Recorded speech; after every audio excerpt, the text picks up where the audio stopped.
hits home. How your family, your freedoms, your way of life are debated, challenged, even regulated.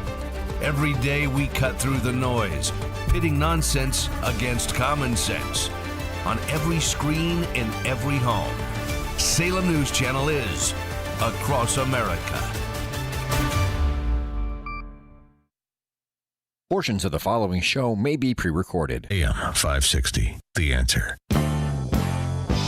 If we want to preserve our constitutional republic, we need an informed and educated citizenry. And that's what this show is all about. Find out what's really happening. It's time to stop the lies and learn the truth. This is The Real Story with your host, Jeannie Ives. Welcome. Thanks for joining me this evening. We are broadcasting live from Elk Grove Village, and my producer, Paul, is ready to take your phone calls. If you want to weigh in on the conversation, the phone number here is 312-642-5600. It's been a very eventful week. Of course, the news never seems to stop, and the protests don't either. But we're going to start right here with this. This is from ABC News Australia. Take a listen. They're the largest anti-regime demonstrations seen in Iran in many years, and they're happening in an almost total information vacuum, with Iranian authorities switching off the internet and blocking phone access as they try to suppress the uprising. What started as protests over soaring cost of living pressures have evolved into a broader fight against Iran's ruling Islamic regime, which has held power in the country since the revolution of 1979. Human rights organisations fear Iranian security forces are meeting the protesters with deadly force. It's incredibly difficult to get clear information out of Iran at all, let alone during a crisis like this, with the current online blackout fueling grave concerns as to how many people have been killed, injured and detained.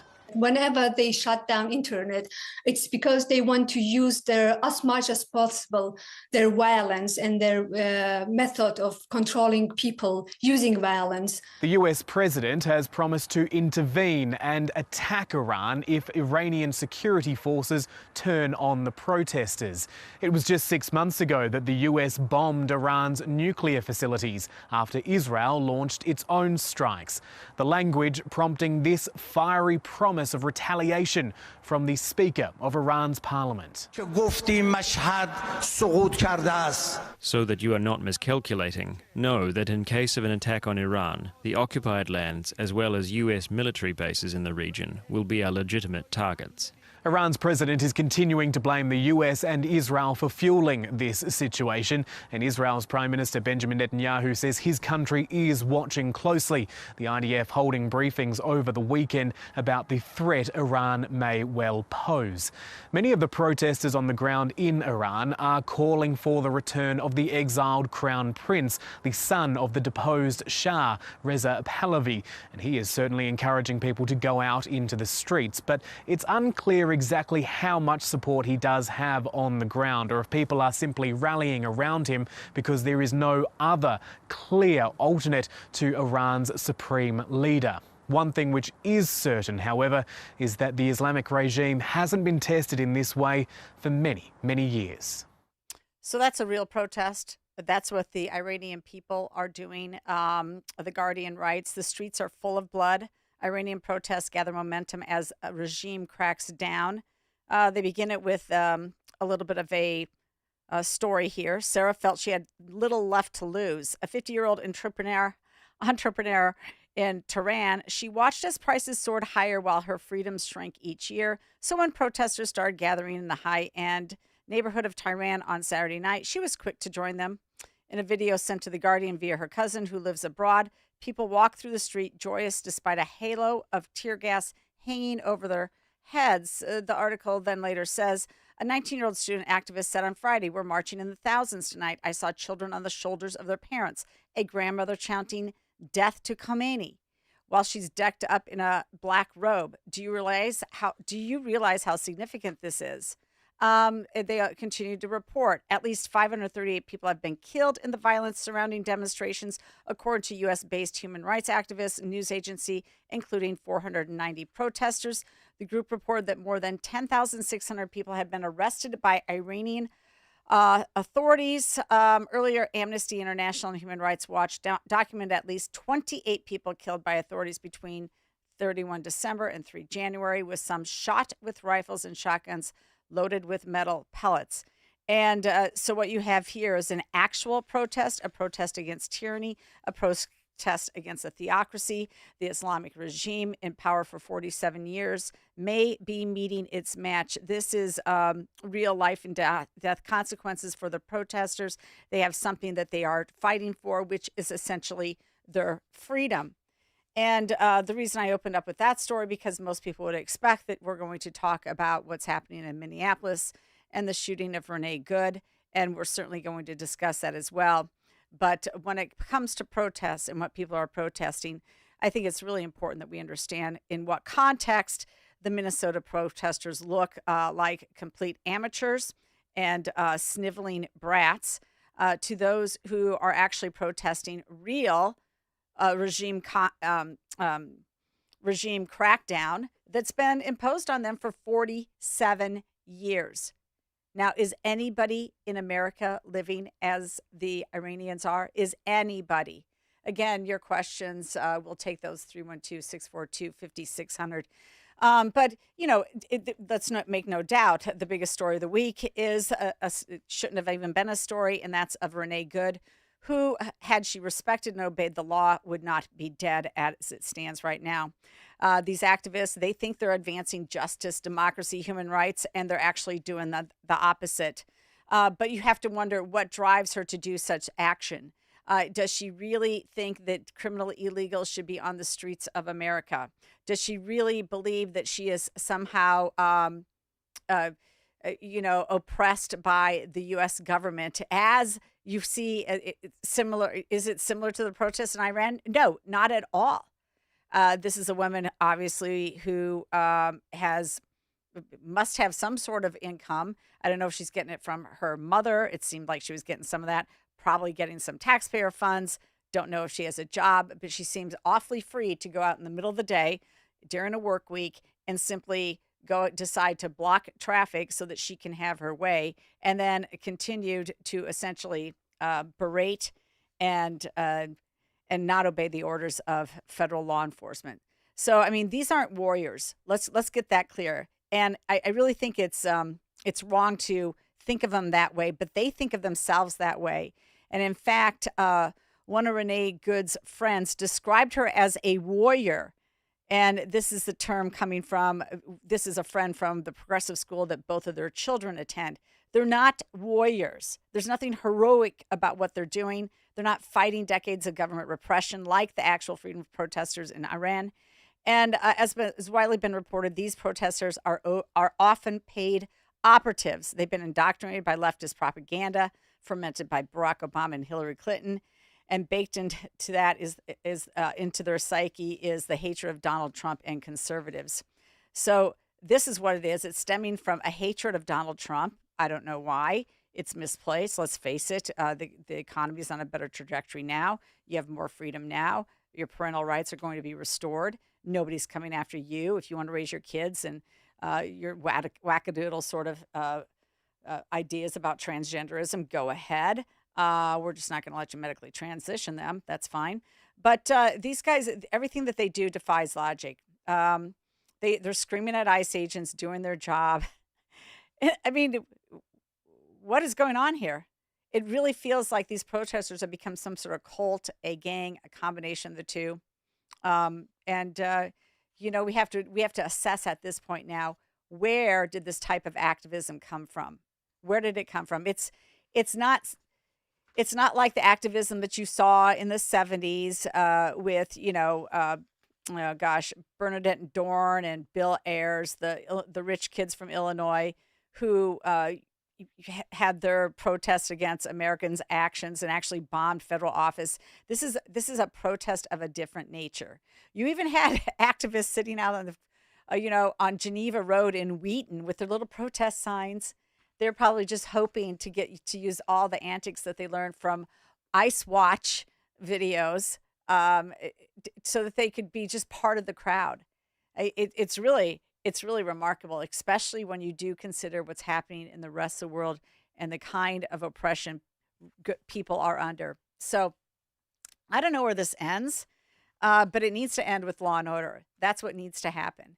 And we can only hope that that is what happens. But one thing is Tom Homan, the border czar, had this to say about what's going on. Take a listen. I'm begging. Tone down the rhetoric. In my career, I've buried Border Patrol agents, I've buried ICE agents, and the saddest thing I've ever had to do is hand a folded flag to a spouse or a child. I don't want to see anybody die. Anybody. The people we're looking for, even the worst of the worst. I don't want to see anybody die. So, for God's sake, let's tone the rhetoric down. Less blood. I don't want to see any more bloodshed. I didn't want to see bloodshed from day one. But with the rhetoric now, comparing ICE to murderers and the chief secret police, I'm afraid this is not over. I'm afraid you're right. So he raises a good point there. Comparing ICE to secret police, Nazis and whatnot, is obviously, that's the type of rhetoric that is driving some of these people to organize and to literally weaponize their vehicles against ICE agents, putting themselves in danger. And it's coming from the highest levels of the Democrat Party. General Flynn wrote on his Substack, Words Matter, and this is what he said. As ICE valiantly defends our sovereignty and communities, here are 57 times Democrats have recklessly, deliberately stoked hatred and division against them. We'll start with Minnesota Governor Tim Walz. He smeared ICE officers as a threat to the public, called ICE reckless, suggested the state is at war with federal officers and under attack by ICE, and smeared ICE as the modern-day Gestapo. Now, if you really were that unsettled, that unknowing about actually what's going on in the world, you might think that, you know what, you're in Nazi Germany about 1936 and you need to stop Hitler before he takes action, before it goes any further. That's might be what you're thinking. And that might be what some of these protesters are doing. They've spoke about hanging Kristi Noem. They want to kill ICE agents. There's repeated calls to do such.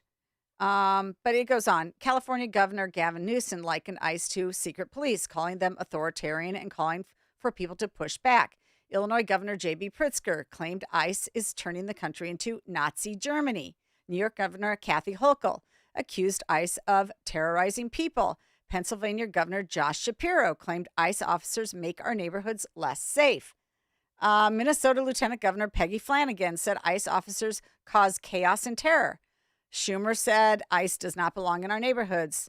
Let's see. We have quite a few, of course, Illinois congresshumans who weighed in on this. Let's see. Oh, here. Dick Durbin accused ICE officers of committing atrocities. Let's see, another Illinois person. Oh, Delia Ramirez. Yes, Delia Ramirez, I'm a Guatemalan before I'm an American, Congresswoman, said ICE is the single biggest threat to public safety right now and attacked ICE as a terror force. A terror force. These guys, anybody who is saying this type of stuff is not fit for office because they don't care to have the laws enforced. And they're there to make sure that happens. Jan Schakowsky urged people to fight back against ICE's abuse. Robin Kelly, running for the 8th District, smeared ICE as the Gestapo and a betrayal. Very good. Chewy Garcia said ICE brings nothing but terror and violence and warned ICE officers they will be held accountable for terrorizing my community. Oh, okay. Nikki Budzinski, everybody thinks she's sort of like middle of the road. She's not. Called ICE officers dangerous and reckless. Lauren Underwood, that fake nurse, accused ICE of a horrifying campaign to spread fear and violently snatch people from the streets. What a liar. What a liar. And there's a few more after that. So those are your politicians representing you here in Illinois. This is what they think. And you know what? We'll be right back because I'm going to be playing Ted Dabrowski's commercial that aired on during the game last night. And we'll talk more about this topic.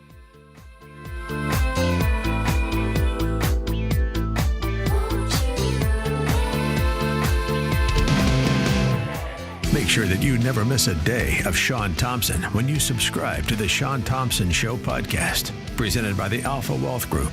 Listen to the entire show each day on demand with limited commercial breaks. You can subscribe today for free at 560theanswer.com and click on podcasts, or search for The Sean Thompson Show on Apple, Spotify, or wherever you listen to podcasts.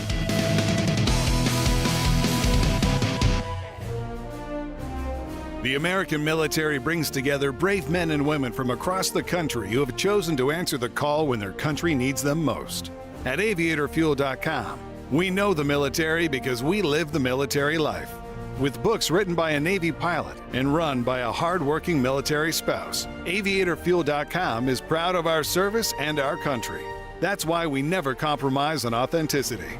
Our cocktail books are modeled off the real Army, Navy, and Marine pilot checklists that military aviators have used for decades. But instead of a procedure on how to handle an engine fire, you'll find the procedure for how to make a mojito.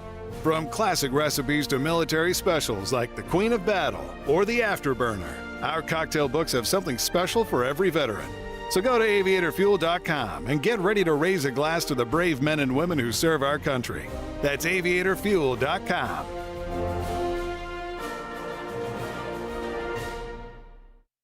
Making the switch to a new communications and IT company may seem like a big ordeal, but if you're not getting the reliable support, consistent internet, and secure solutions your company needs, meet Access One, your local Chicagoland IT experts. Access One has been powering Chicago businesses with secure, reliable IT solutions for over 30 years from our headquarters right here in the West Loop. Whether it's VoIP phones, dedicated internet, managed cybersecurity, cloud backups, or 24/7 support, Access One is here for you. Serving thousands of companies from Naperville to the North Shore, Access One is Chicago-owned and Chicago-run, a trusted IT partner for law firms, clinics, tech startups to manufacturers. We'll make the switch easier than you think. Let's talk. Call 800-804-8333 or visit accessoneInc.com. Rated top 5% in customer satisfaction and a Better Business Bureau A+ rated business. That's accessoneInc.com. Tech made personal locally. The following advertisement includes a celebrity impersonation. You know, nothing beats the comfort of a perfectly heated home. And when it comes to heating your home, Air Right Heating and Cooling does it the best. And they love our country. Beautiful people. Air Right Heating and Cooling is fast. When your furnace breaks down, they'll fix it right away. Just like that. Big time results. No waiting around. You get the job done right. And let's face it, who doesn't love being warm, right? It's beautiful. When it's freezing, I crank up that amazing furnace. Burn, baby, burn. Trust me, you'll say, wow, I've never felt this warm in my life. If you like keeping your hard-earned money, then contact Air Right Heating and Cooling. Tell them AM 560 sent you, and right now you'll receive $56 off any service. Unbelievable. Visit Air Right Heating and Cooling today at AIR-RITE.com. Again, that's AIR-RITE.com.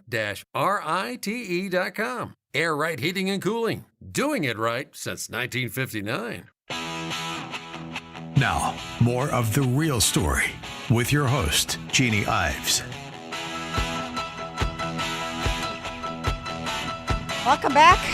This is The Real Story with Jeannie Ives. We're going to go straight to the phones here. We've got Michael on the south side. Michael, welcome to the program. Do we have Michael? Jeannie? Yeah, here you go. Michael. Hi. Jeannie, good evening, and thank you for taking my call. As always, you are on point. Thank you. And also, congratulations for getting your new show. I look forward to listening to it. Forgot to announce that, Jan. Thank you. Regarding Minneapolis, the activists and the politicians are odious enough, but a big part of the problem is that mainstream media it has been totally biased about the controversy. And I made the mistake of listening to the Sunday morning talk shows on CBS, NBC, and ABC, and they were totally biased and unprofessional. They would, all three hosts of those shows would simply pitching these softball questions to, the politicians and letting the politicians go off on their talking points with minimal challenges. I didn't end up really watching those talkies. I did watch Maria Bartiromo, but did anybody actually say why was she there? Did they go there at all? Oh, she has a right to block traffic. She has a right to cuss out, to disobey the orders of federal law enforcement. She has the right to drive towards one. She has those rights to just sit there in the middle of the street and block traffic. There were a lot of other sort of, clips all over X. You can find a lot on X about these protesters. One particular set of ladies was just swearing up a storm at a group of protesters in Minneapolis that just simply decided that they're going to block the street, not let anybody through like they own the place. Like we have to have the restoration of law and order. This is public access, public roadways. They have no right to be doing what they're doing. And until it gets shut down, they're going to continue until they can be thrown in jail. I'd like to see these quote unquote insurrections sit in, a solitary confinement cell with little food, no medical attention, no light, locked away for 90 days, like they did to some of those J6ers. Oh, absolutely. It's disgusting. The part that's really scary is that, we've gotten to the point now where the journalists aren't even pretending to be professionals anymore. They've turned into paid activists. Oh, and they are paid activists. There's no doubt about it. Okay, hey, Michael, I got to jump. We're going to go to Eduardo in Tampa Bay. Hey, Jeannie, good evening. Good evening. Thanks for joining me tonight. Let me bring up two things I just was talking to Paul about. First, Jerome Powell, you'll probably hear this week. He's now under investigation for possibly lying about the cost of the Fed renovation. The $2 billion building redo? Yeah. Mm-hmm. Yeah. So that's under investigation. So you're going to hear about that this week. I don't know of a federal building that is simply there for financial purposes. I can't imagine that any federal building needs to have $2 billion spent on it. Yeah. But I was telling also that vehicles, the Christmas markets in Europe, mm-hmm. where they were using the vehicles. Yes. I mean, if that officer was in Europe guarding those Christmas markets, he would have had every right to fire on that vehicle, because it would have stopped it from hitting those people that were walking in the Christmas market. It's the same thing. There's no doubt about that. All right, Eduardo, I'm going to jump. Okay, have a good week. Yeah, thank you. Thank you. Glenn in Orlando. Hey, Jeannie, good evening. With the Democrats talking about all these negative things, why would you believe them when during the Biden administration, they told us that the economy was great, the border was secure, and Joe Biden was mentally competent? Why would you believe the Democrats on anything they say? You simply can't. And I mean, but they're spewing rhetoric, and at least, half of the nation believes them, close to half. At least that's what the House majority tells us. We have a slim majority. I think there's maybe one because of a death and another resignation and whatnot, and special elections coming up. So half the country feels this is okay. Half the country has been lulled into stupidity by the mainstream media. This is the media's fault. But it is the people's own fault for not seeking the truth. And if you know somebody is lying to you, and you still believe them, that's your own fault. Take responsibility for your actions. I couldn't agree more, Glenn. Thanks a lot for joining me on The Real Story. Okay, before we go to break, I did want to play this clip really quick. This is Ted Dabrowski's ad that was played on during the Bears-Packers game last night. Take a listen. Put yourself in my shoes. I just spent my first Christmas without Katie. My daughter was murdered by an illegal immigrant Governor Pritzker protected. Imagine her final breaths, knowing that you would have given your life for hers, but you didn't have the chance. I'm not a political guy, but when politicians unleash violent criminals, we all need to get involved. Put your child in Katie's shoes. Ted Dabrowski would have protected Katie, and he'll protect your children the way I wish someone had protected mine. Yeah, he's right. He's right. Governor Pritzker didn't protect Katie at all. Didn't protect anybody. In fact, he let over 1,700 criminal illegals with detainers out of custody. He let them out of custody to walk free. He didn't hand them over to ICE. He's a menace and he's a danger. And we'll be right back with the real story. We're going to switch to township issues. Don't go away.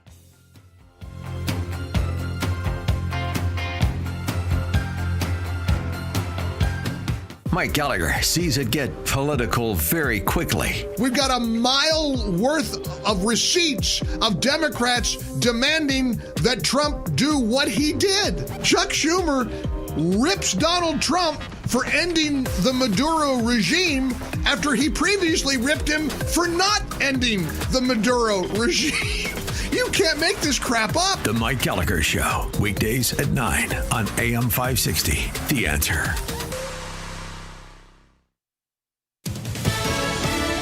Fox News, I'm Carmen Roberts. President Trump's weighing his options for Iran as the country violently cracks down on protesters, killing hundreds, possibly more. The Wall Street Journal reports teams will brief the president Tuesday about possible actions. One option being discussed is a large-scale aerial strike on multiple Iranian military targets, one of the officials said. Another official said there was no consensus on the course of action and no military equipment or personnel has been moved in preparation for a strike. Fox's Lucas Tomlinson. If attacked, Iran is threatening to retaliate. In Minneapolis, anti-ICE protesters held more demonstrations across the U.S. today following the fatal shooting of a woman by an ICE agent. I think that we are in a very dangerous time in America. And New York City saw one of the largest protests. Some 5,000 people turned out to march through Manhattan. America's listening to Fox News.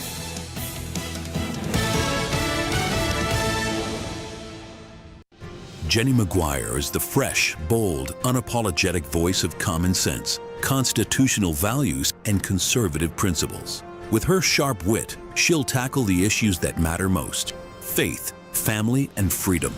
Join her and featured guests each week on the Unsafe Space radio show, heard Saturday evening at 7 right here on AM 560 The Answer. And follow Jenny on Facebook at The Unsafe Space with Jenny McGuire.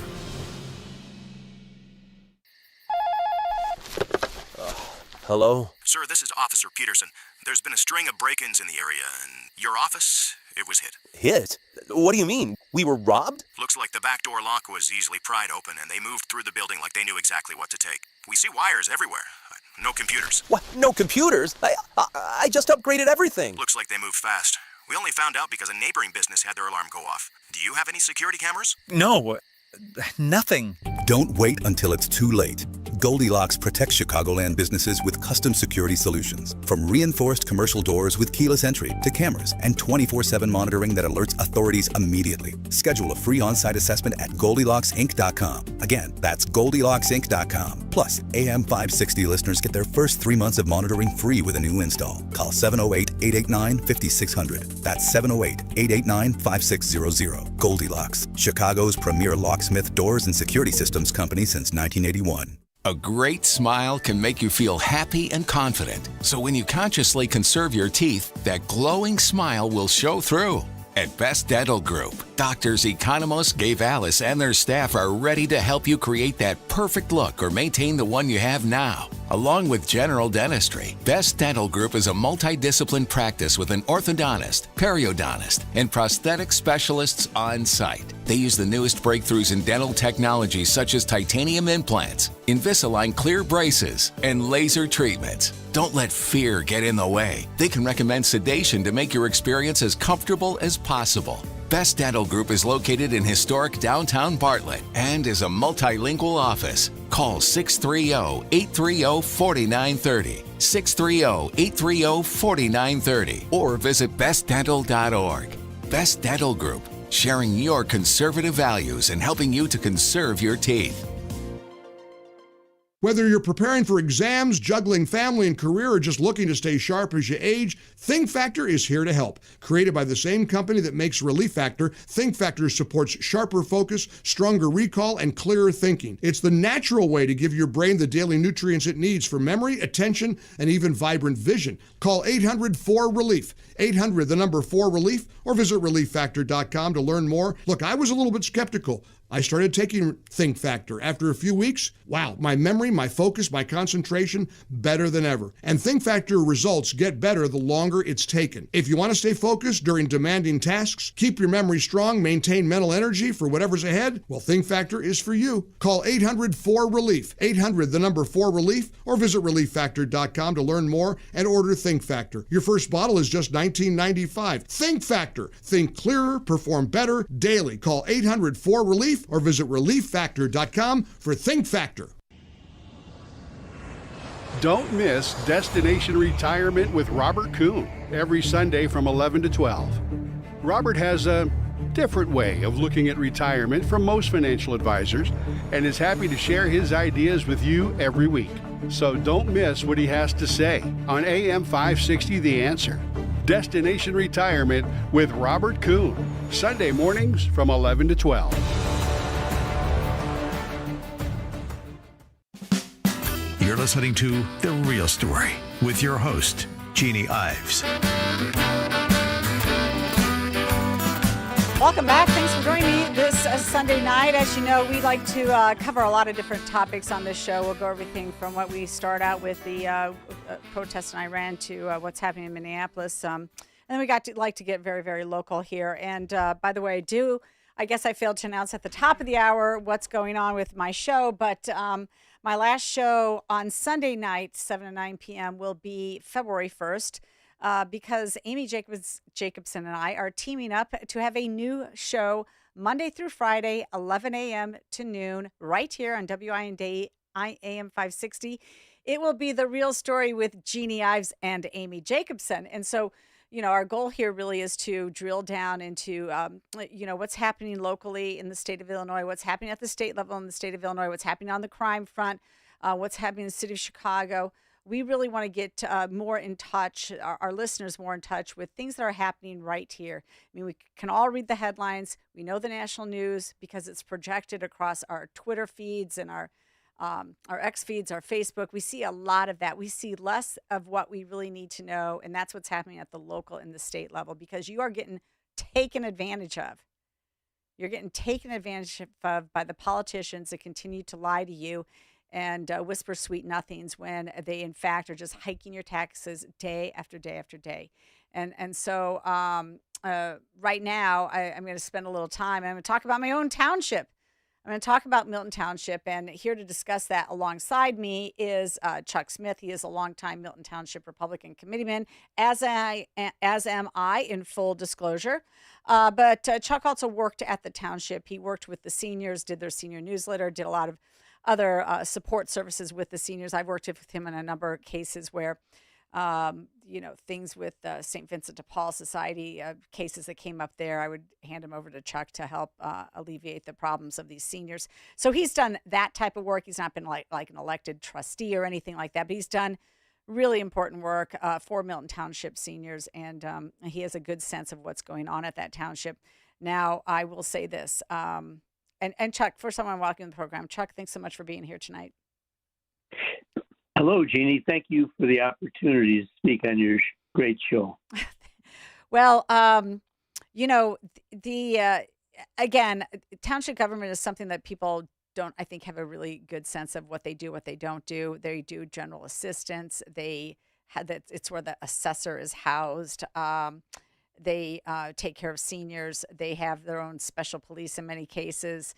They have these brand new mental health boards, which we're going to talk about a little bit more in depth. And then they also have a highway commissioner that has anywhere, from, 5 miles of roads to, who knows, a few hundred miles of roads if you're in a bigger township.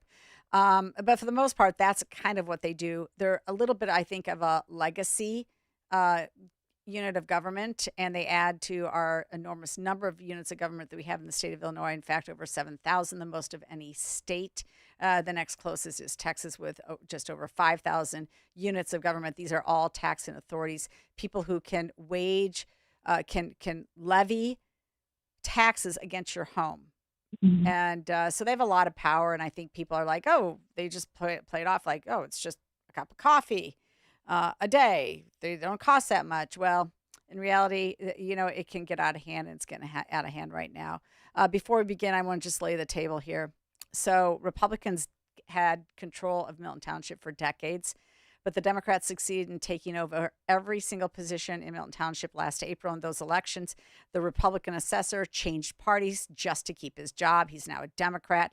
You've got the supervisor, the clerk, 4 trustees, and the highway commissioner are all now Democrats. And so the entire township is governed by Democrats. And one of the first things they decide to do is to tee up a tax referendum for a new building and equipment and raise the levy more than they had in previous years. So that's what I brought Chuck in to discuss. And Chuck's been following this pretty closely and watching it. And so, Chuck, I just want to start out with you had sent me information showing that the tax levies are going to increase 4.39% for the town portion of the levy and general assistance and 4.8% for the mental health board levy. You spoke out against this. What's the reaction, and can you tell us anything more? Well, when you speak in public comment, there is never a rebuttal. You speak, and it's like speaking to the wall. There's no comments. But obviously, the points that I have made repeatedly at the board, as you indicated, I have advocated for seniors in the community, many of which are struggling to stay in their homes, stay in their apartments. Many living on strictly Social Security. So, I've spoken repeatedly at the township about not raising taxes. I've done the same with the Park District repeatedly when they tried to expand the Cosley Zoo. At the December 18th board meeting, the board voted to place on the March 17th primary ballot a resolution for a $2.2 million purpose of a referendum for the purpose of acquiring machinery and equipment and for constructing and reconstructing a building for housing machinery and equipment for the highway department, which the highway department maintains 80 miles of centerline roads in the unincorporated areas of Glen Ellen, Wheaton, parts of Carroll Stream, Winfield, and a small area of Naperville. They only have 8 employees and is headed by a new highway commissioner named Mike Drew. Mike Drew, I might point out, is also employed as a full-time business agent for Local 150 Operators Union. His office, last I heard, was still in Chicago, while he's being paid as a full-time highway commissioner by our taxpayers. And what's his salary at Milton Township as the highway commissioner for 89 centerline miles? I believe it's $139,000 a year, plus he gets a truck to use. And what did he do as soon as he took office with that truck? Well, uses it commuting to and from, doing his normal days. So, but he bought himself a new truck, right? The old one wasn't good enough for him? That is correct. Yeah. So he went and bought himself a new truck, and then he put a $2.2 million referendum on the spring ballot. So people, that's another reason to get out and vote on March 17th to vote against this referendum for a building that prior to that, were there any complaints? I mean, you've been in and around the township. You know the people who work at the highway department. Any complaints from them about, being in substandard, having substandard buildings? No, actually, I have been in the building that he wants to replace.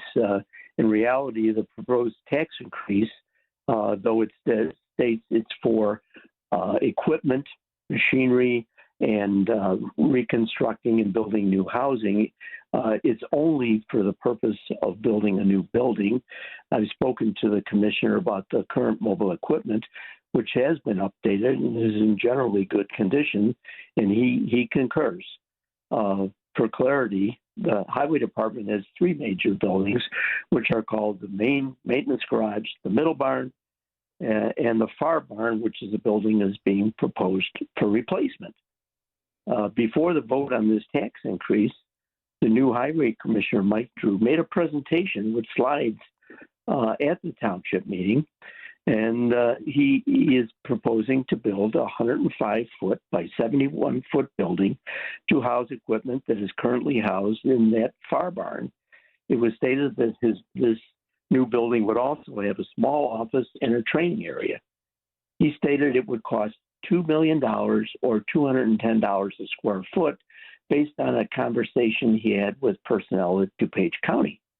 Let me point out, there is no cost basis to substantiate this cost estimate. No scope of work, no architectural drawings, no contractor bids, no construction schedule. You could not get a loan from a bank to build a commercial building without this information, so the taxpayers should not expect anything less. Okay, so the other thing that you told me about, which I found is interesting, and now you just told us tonight, there are 8 highway employees. Is that right? 8? Yes, approximately. And currently they train, when they have to have training, they train in the bay where the vehicles are in a heated garage, correct? Correct. And so now he needs a special training room, right? That's part of what he's building out? And an office. And an office. I've actually been in training in the main garage building. Was it substandard? Did you feel like a peasant, or I don't know? No. Okay. The main building has been upgraded. It has a new roof, new insulation. It's heated, floor drains that houses their offices, lunchroom, the general lineup area. It's in excellent condition. But it's not good enough for Local 150, because if you've been to their facility in Countryside, their headquarters for Local 150, it is the Taj Mahal. Like, it's an extravagant building. And so apparently this business agent is used to that kind of largesse and expects the same here. Making $139,000 a year while still also being a BA and working elsewhere. Yeah, for 89 line miles, center line miles. Yeah.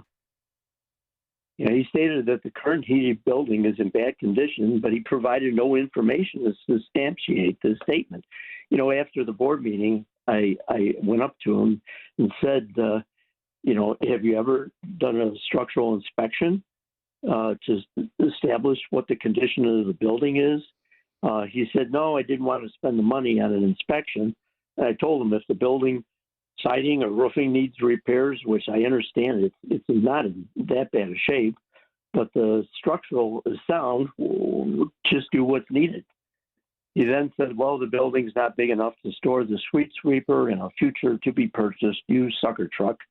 He indicated that the sweeper is stored right now in another township building as a courtesy at no cost. But that's not good enough. We can't be, aligning forces and sharing space.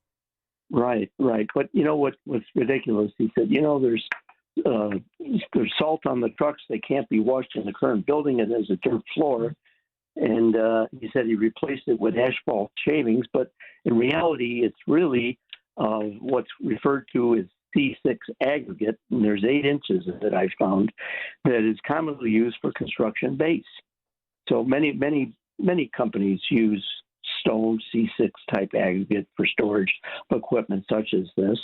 And he said, well, we can't wash vehicles there because it's not environmentally sound.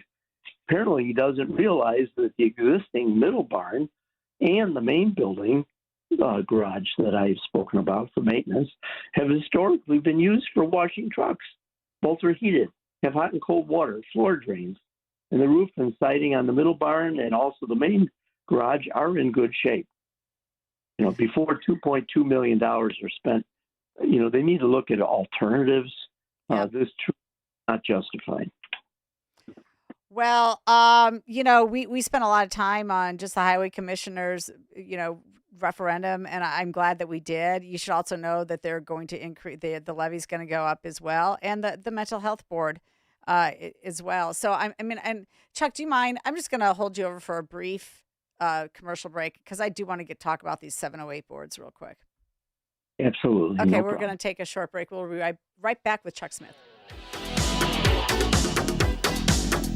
The new year means new resolutions, not just for your body, but for your finances as well. Did you know that financial health is directly related to your identity protection? This is why you need LifeLock. LifeLock monitors hundreds of millions of data points per second. If your identity is stolen, LifeLock's restoration specialist will fix it, guaranteed, or your subscription money back. Resolve to make your identity, health, and wealth part of your New Year's goals with LifeLock. Visit LifeLock.com and save up to 40% off your first year with the promo code BECK. Terms apply. Hey, I'm Mike Slater. My dad passed away at the age of 63. It's out of nowhere. Had a stroke. Super hard, obviously, for the whole family, but my dad had life insurance. This is why I have life insurance for my family, for my wife and 4 kids. And the best place to get life insurance is ethos.com, because you can do it in 10 minutes. And there's no medical exam and no blood test, just a few health questions. Get life insurance in 10 minutes so your family is protected. Ethos, E-T-H-O-S, ethos.com/Mike.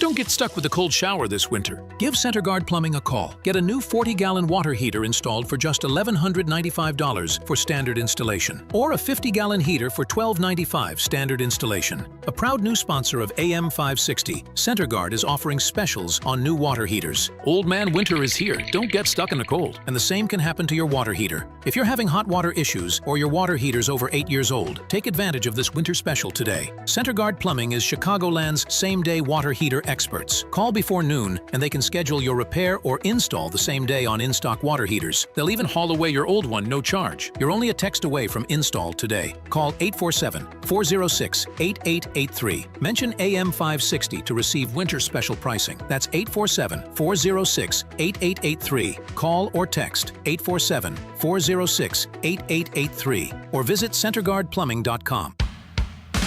Now, more of The Real Story with your host, Jeannie Ives. All right, welcome back. I still have Chuck Smith with me on the radio, and we've been discussing things happening in Milton Township. And the reason we're discussing this, folks, and I personally don't find this stuff boring. I think it's kind of interesting because everybody should understand what's happening locally, because it impacts your taxes. That's the bottom line. That's the bottom line. It impacts your taxes, and these townships are out of control, and they fly under the radar all the time. So we're bringing you information to you, just like we do with the Edgar County Watchdogs, who continually, a lot of their corruption stories deal with townships. Thornton Township, famously, with Tiffany Henyard. But another fact of this, and it's something that has been a growing concern, and it's a growing new line on your property tax bill, are these 708 mental health boards, community mental health boards. Okay, that's what they have now. And in Milton Township, they barely squeaked one past the taxpayers in 2021. So they're about 4 years into it, and already the levy for the mental health board, is up to over $1.1 million. It started out at about $800,000. It's up to $1.1 million. And take this into context. The entire budget for the township otherwise is about $2.3 million. $2.3 million. So that's for your general assistants and your assessor's office and your supervisor and a few other little things that they do at the township. That does not include the highway department. The highway department budget is probably like $4 to $5 million. That's a separate levy on your property tax bill. That's why you have 20 lines on your property tax bill. So the 708 board is its own separate levy, and they can levy up to 15%, 0.15. In fact, their levy can grow larger than your general town levy, and all they're doing is funneling money to nonprofits. And at $1.1 million compared to $2.3 million, they're at 44% cost to what the actual township's general fund is. So, Chuck, you've probably attended a couple of these meetings. The mental health board, what's happening there? Is there any oversight for where the money's going? Well, they have their own board. The board is appointed by the township supervisor. They just had somewhat of a turnover there. One of the noted items is 2 of the school boards in Glen Ellen. or the school districts have gotten money, and kind of sounds irregular to me to have that. Quite honestly, I spoke out before the first one of these meetings and pointed out that in my prior role leading the senior council, I've never had a problem getting support from the county, which is less than a mile at best, from the township office. So, I mean, there are, resources that are already funded by the taxpayer at the county level, and it doesn't make sense to me that, particularly in Milton Township, well, we're right at the eye of the county, that we need another middleman, because they don't have any mental health professionals that work for them. That they are strictly a middleman to dole out the money that's collected from the taxpayers to various organizations. Right, and they promised they would never hit that max rate of 0.15. They would never hit that max rate. I mean, if they were to take that max rate, they could be levying up to $7 or $8 million in our township. But here's where they spent money to this year. They gave it to the DuPage Federation on Human Services Reform, DuPage PADS, World Relief Chicagoland, DuPage County Health Department. The county health department, our township gave money to the county health department. It's nuts. Teen Parent Connection, they get buku bucks from the state. The city of Wheaton. The city of Wheaton does not need money from the mental health board. They do not need it. The Awakenings Project, don't know what that is. ICNA Relief, that's a Muslim humanitarian group. ICNA Relief is a Muslim humanitarian group. NAMI DuPage, NAMI's got its own sourcing from county funds. This is ridiculous. They gave it to UCP Sanguine of Greater Chicago. So this is not even necessarily organizations. They may have somewhat of a presence in the township. They're not necessarily organized in the township. Easter Seals of DuPage and Fox Valley. That's going to somebody's bottom line. It's not being used in the township. I'd love for them to prove it. These school districts do not need money from township taxpayers, but they're getting some too. D41, D89. Hey, District 200, might as well go ahead and get your grant people going and ask for some money too.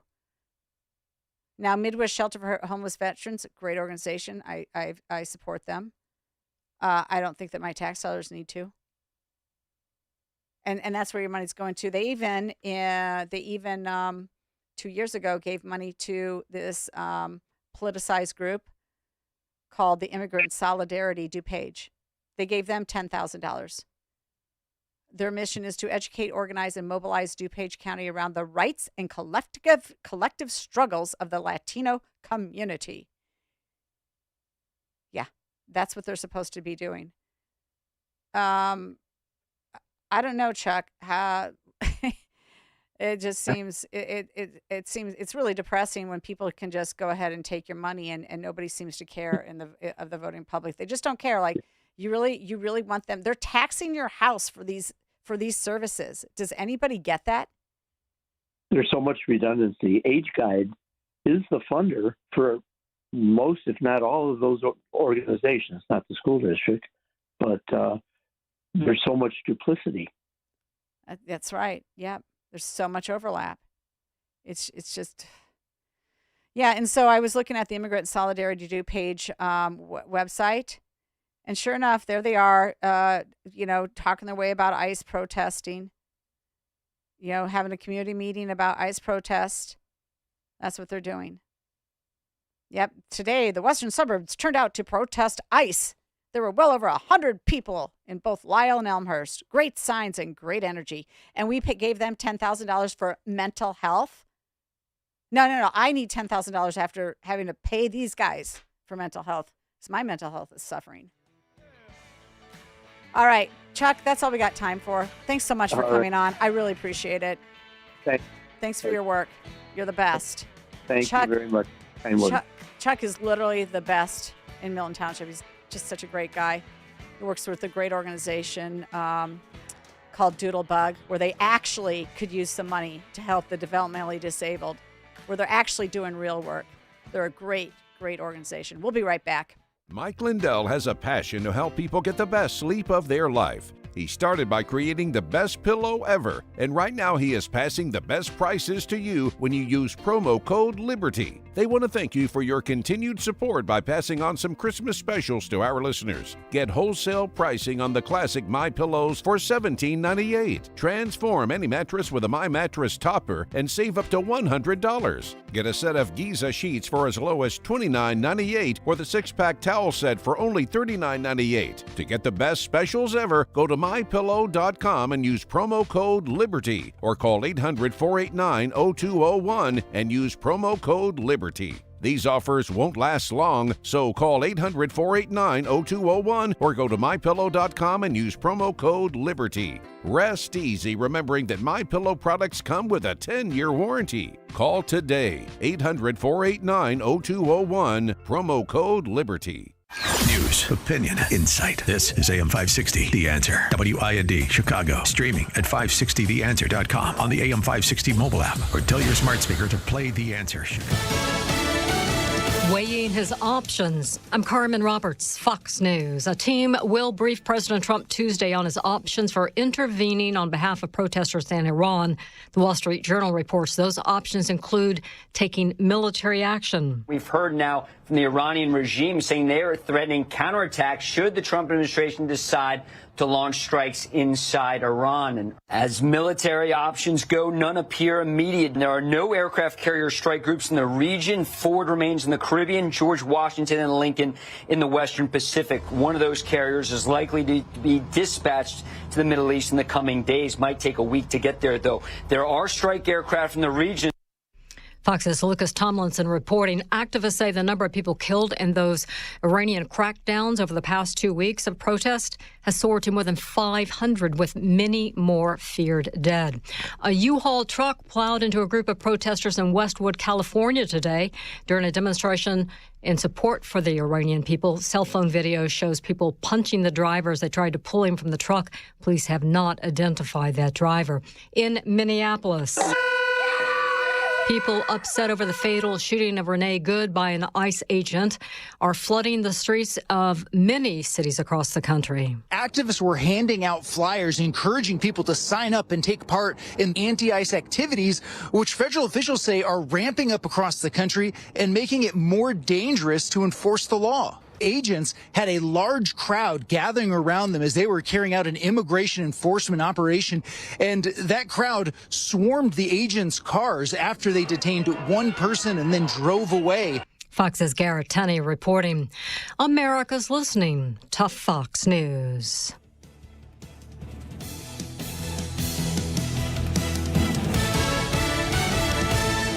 Now, your official weather forecast. Tonight, expect partly cloudy skies with a low of 29. On Monday, skies will be mostly sunny and it will be breezy with a high of 43. Monday night, cloud cover will increase with a chance of a late night shower in the area and the temperature will drop to 36. I'm meteorologist Jason Caterina on AM 560, The Answer. Get the latest weather, traffic, and news updates online at 560theanswer.com. The American military brings together brave men and women from across the country who have chosen to answer the call when their country needs them most. At aviatorfuel.com, we know the military because we live the military life. With books written by a Navy pilot and run by a hardworking military spouse, aviatorfuel.com is proud of our service and our country. That's why we never compromise on authenticity. Our cocktail books are modeled off the real Army, Navy, and Marine pilot checklists that military aviators have used for decades. But instead of a procedure on how to handle an engine fire, you'll find the procedure for how to make a mojito. From classic recipes to military specials like the Queen of Battle or the Afterburner, our cocktail books have something special for every veteran. So go to aviatorfuel.com and get ready to raise a glass to the brave men and women who serve our country. That's aviatorfuel.com. Hi, I'm Ken Mariotti, owner of Woodland Windows and Doors, a third-generation family-owned business since 1969. We know you're bombarded by choices when shopping for new windows or doors, so we're inviting you to experience the Woodland difference. For decades, we have been transforming living spaces with Marvin Windows, a fifth-generation family business. Marvin replacement windows have been known to increase the warmth of your cold rooms by 10 degrees. Think about that, 10 degrees warmer. When you welcome Woodland into your home, you will get a product expert to transform your living spaces, full-time, dedicated professional installers that you can trust in your home, along with the best products like Marvin. These are the reasons we're proud of our 5-star reviews and family legacy. No gimmicks, no pressure, and upfront pricing are why Woodland Windows and Doors is your trusted window and door expert in Chicagoland. Visit woodlandwindows.com to book your free in-home expert consultation. That's woodlandwindows.com, or stop by our showroom at the corner of Lake and Geary in Roselle. Hey there, Chicagoland. Jeff here from Jeff Buys Your House. For many homeowners, winter can feel overwhelming. There's big bills, unexpected situations, or the stress of owning a home you no longer want. But here's the good news. You don't need to wait for warmer weather to make a change. At Jeff Buys Your House, we make selling simple. Even in the heart of winter, you don't need to fix anything, do any cleaning, and you certainly don't need to worry about unpredictable buyers. We buy houses as is, and you choose the closing date that works best for you.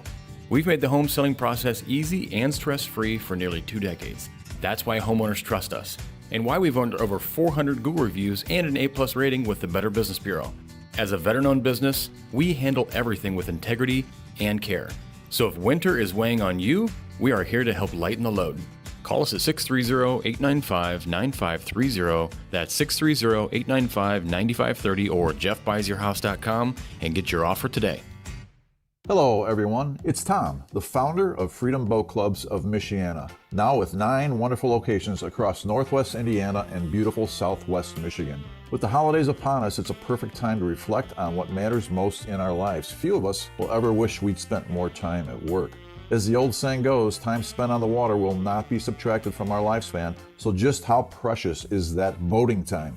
At Freedom Boat Club, we make boating simple and accessible for everyone. Just join the club and get unlimited free training plus unlimited boat usage when you want. No hassles, no complications, just quality time on the water with the people you love the most. Time is money, and Freedom Boat Club is perhaps the most efficient way to experience boating and create unforgettable memories together. For more information, please call me at 269-281-8889 or visit fbcmichiana.com. Merry Christmas and Happy New Year, everyone. Portions of the following show may be pre-recorded. AM 560, The Answer. If we want to preserve our constitutional republic, we need an informed and educated citizenry. And that's what this show is all about. Find out what's really happening. It's time to stop the lies and learn the truth. This is The Real Story with your host, Jeannie Ives. Welcome back. Thanks for joining me here tonight. This is The Real Story with Jeannie Ives, and we just got done talking about some township business. And in particular, we were talking about the highway department in Milton Township and their new $2.2 million referendum, which I am going to encourage voters to vote down on the March 17th ballot. Now, in relationship to that, just because everybody thinks that they want to do Doge now because Trump has popularized Doge efforts, if you want to Doge something, why don't you think about Doge in some of the townships, quite frankly? I mean that truthfully. And I know that one particular candidate for governor, Darren Bailey, his running mate, he seems to be all about Doge. Well, he's a highway commissioner in Palatine Township that has only 18 miles, centerline miles of road. 18. That can go away. So maybe they can start by, proposing that. Maybe Aaron Del Mar, maybe you don't need a highway department anymore. After all, Naperville got rid of theirs. They only had 15 miles of road. And so they just folded it in with other activities and got rid of the highway commissioner. Maybe that's what they should do. Maybe you could start by doging and looking at some of these townships that are out of control. You've heard the Dolson Township, where from the Edgar County Watchdogs. You've heard about them. Let me remind you, within 6 weeks of taking office, the husband and wife teams, supervisor and clerk, cleared out the bank accounts of over $200,000 in a township that serves 350 people. So if we want to talk about government efficiency and listen, I started looking at Doge 3 years ago. 3 years ago.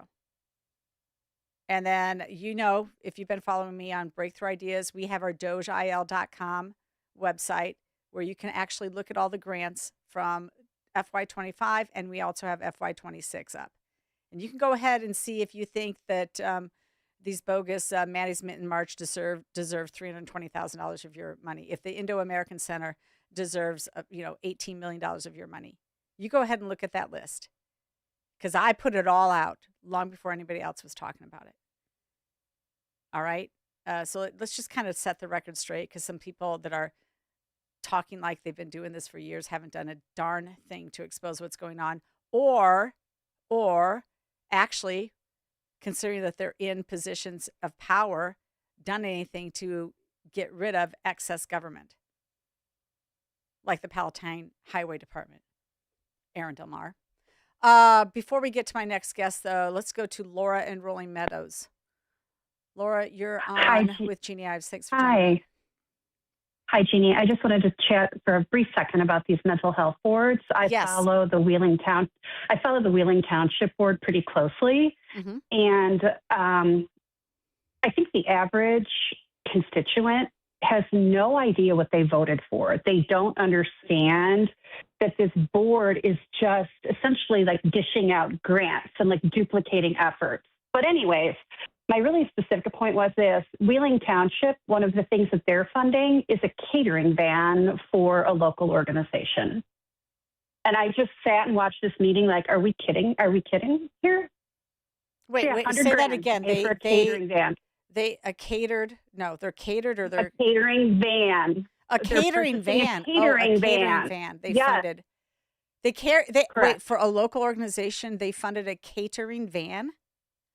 That's right. There's an organization. It's a very great organization called Jerry's Cafe in Arlington Heights, and they employ adults with developmental disabilities to serve coffee, pastries, etc. Sure. And they needed a catering van, so the Wheeling Mental Health Board agreed to buy one for them.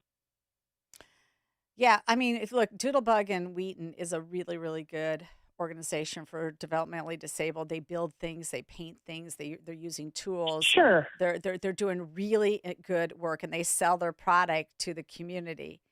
And they're doing a real service to people who need that respite, who want their adults with these types of disabilities through no fault of their own, doing something active and important and creating something. I am all for that. Sure.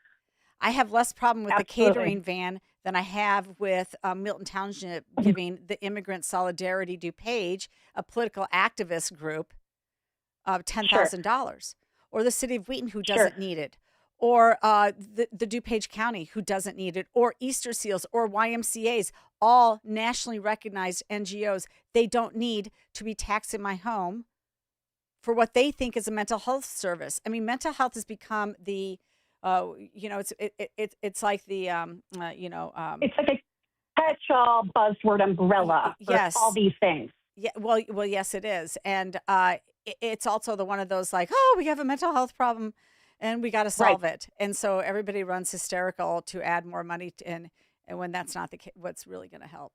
All right, Laura. Hey, thanks a lot for weighing in on this conversation. I really appreciate it. Okay, let's not take any more time. Let's get right to it. I've got State Representative Brad Halbrook on the line with me. He represents the 107th district in the state of Illinois, and of course I want to get his reaction to this. This is Pritzker on CNN this morning with Jake Tapper.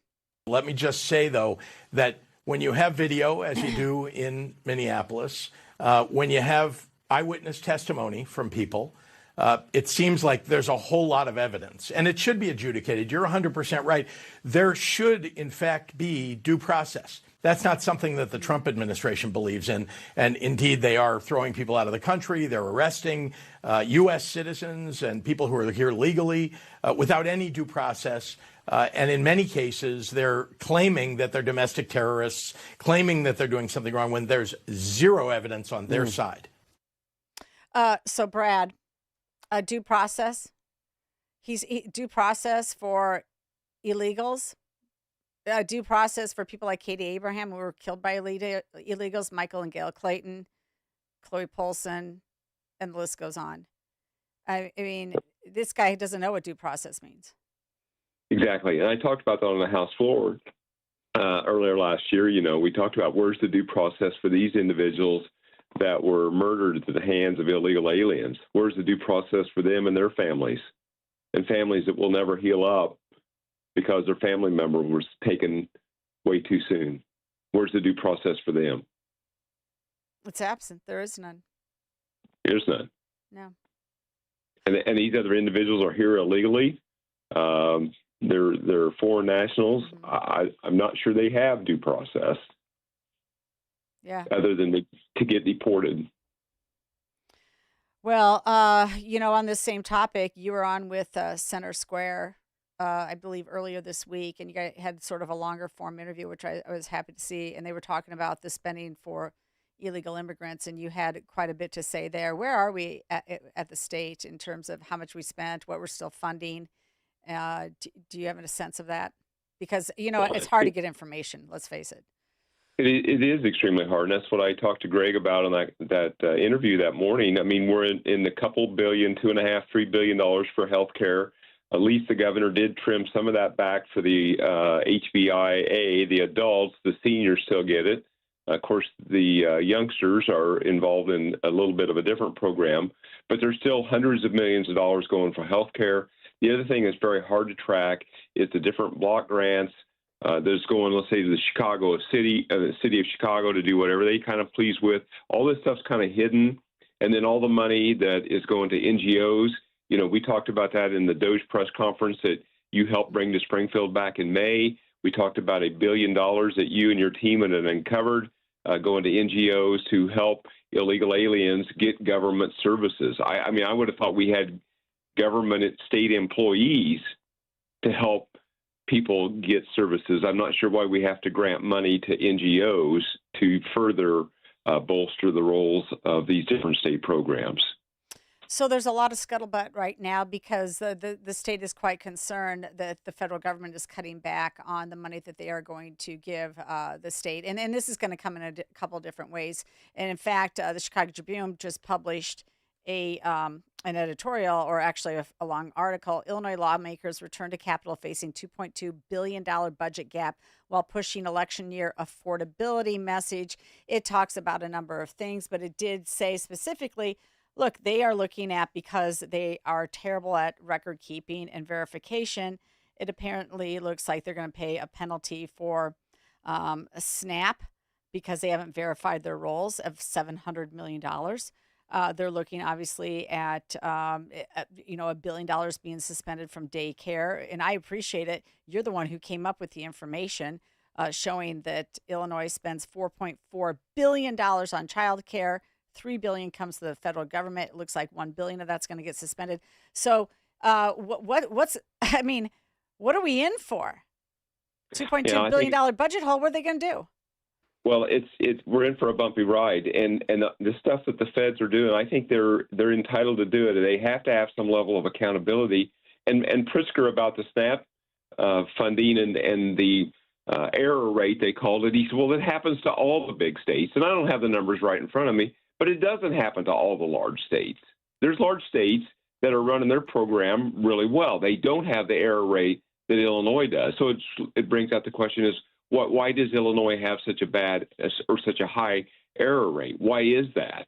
And I don't know that anybody's been able to find that out, but they need to. Somebody needs to get to the bottom of that. I mean, if that's the price, $770 million, that's what Illinois has to pay for a penalty, well, then so be it. It's shameful that that's the way it has to be. But somebody's got to learn their lesson here. Well, as Everett Durkin said, $1 billion here, $1 billion there. Finally, after a while, you're talking about real money. It eventually adds up. Yeah, they don't think so. That's not their attitude. Well, no, they think there's an endless pile of money that you can tax with. Now, you came out, you've been doing really good work on YouTube, and I highly encourage people to subscribe and follow Brad's YouTube channel. Brad, what is that channel called? I forgot. Yeah, it's just Brad Halbrook 001. 001 is the last three digits. So Brad Halbrook 001. So you did one, though. You're projecting that they're looking at additional income taxes of some sort? Right. So the Speaker of the House on Tuesday telegraphed to a group that he was speaking to in Chicago that there may be a Massachusetts-style surcharge on millionaire income, which, when you look that up, I think it's 4% on any income over $1 million. And so under Pritzker, there's been nearly, if not 50 different tax increases or fee increases that continually adds $1 to $2 billion or more a year in new income, new revenue to the state budget. I mean, the budget's grown, 16, 17 billion under Pritzker, nearly 40, 50% in his 6 or 7 years. And so these guys, they only know how to do, they know how to do three things. They know how to pass bigger budgets, they know how to raise taxes, and they know how to borrow money. I think we're at $90 billion worth of bonded indebtedness now, a record number. All these are record spends, record taxes, record borrowing. All these are records. That's what the governor's pretty good at, is spending money. But these guys are not financial wizards. Well, I recall back when Mike Madigan tried to pass the millionaire's tax, and he was asked by the Republican head of the Revenue Committee, the minority spokesperson at that time, David Harris, who now works for the governor administration, unfortunately. I don't know why he did that. But anyway, he asked Speaker Madigan, so why $1 million? Why $1 million? He's like, sounded like a nice round number. I mean, that's about the level of analysis you get by these bozos. They're making it up as they go. All the time. Again, they're not financial wizards. They're just doing stuff by press release, right? It's all press release politics. Yeah. It's what can they get by with? What sounds good in a press release? What gets them the press pop? What is it? And that's kind of how they seem to be governing. So I can't let you go without talking about the bill that Pritzker signed last week. He signed the grid. Is that the acronym now? I can't remember. CRGA, I think it is. I just call it another fix to really bad previous legislation. Yeah, CJA 2.0 or whatever it is. That's maybe easier. Or maybe, CJA's been revised probably. CJA's the Climate and Equitable Jobs Act of 2021. It's probably been revised 3 times already. Maybe this is CJA 4.0. I don't know. It could be at least. I mean, but this is an $8 billion boondoggle. He had no problem solving it. And here's the kicker, right, Brad? After the vote, which happened in the dark of the night on Halloween, everybody remembers that because I think we've talked about it enough. I think people should remember that. But after the vote, of course, what comes out? The long-term study by the 3 agencies, the Illinois Power Agency, the ICC, and I forgot the other one. 3 agencies come out and they literally say in that report, we're facing an energy deficit in the future. But that report, perfectly timed to be after that vote. So it was never taken into consideration, even though you, specifically, you've been really good on the energy issue. You obviously said, look, everybody knows that these data centers are eating up our energy, as are other things, that we're in an energy deficit. They didn't listen, and he signed it anyway. No changes. Right. Yeah. This is, Illinois deregulated energy back in 1997. They're trying to re-regulate it, bring on all of the alternative energy things, but there's no clear-cut plan. It's all aspirational goals to be net zero by 2045, I think it is, or 2050. They don't have a clear-cut plan how to do it. They're just prematurely closing the coal-fired generation and the natural gas, or putting emissions caps on them. And energy demand is growing. They're pushing the EVs, which is going to consume more electric generation. And, all these things are going to require more and more electricity, all the while Pritzker and the supermajority Dems are decreasing the amount of production. And they say, well, it's the RTOs, the MISOs, and the PGAMs of the world, is they're not getting the alternative energy sources that are out there. They're not getting them online fast enough. It's their fault. Oh, and the data centers, the data centers have just fell from the sky all of a sudden. We didn't see them coming in here, and now they're just using more juice than we would have ever anticipated. Well, the fact of the matter is, they knew in 2020, or maybe as late as 2021, they knew data centers were coming because they were incentivizing them. That's right. It's all a big scam. Okay, Brad, I want to thank you so much for coming on. You provide a lot of clarity, and you provide a lot of good information that people need to pay attention to, which they are not hearing about. That's why our show is moving to weekdays, 5 days a week for an hour, 11 a.m. to noon, because we're going to have voices like Brad Halbrook who actually know what's going on. We're going to have him on the radio so he can tell you exactly what's going down in Springfield, and then you can share that information. That's what this is about. Brad, thanks so much for joining me on The Real Story. You're welcome. All right, and we'll be right back.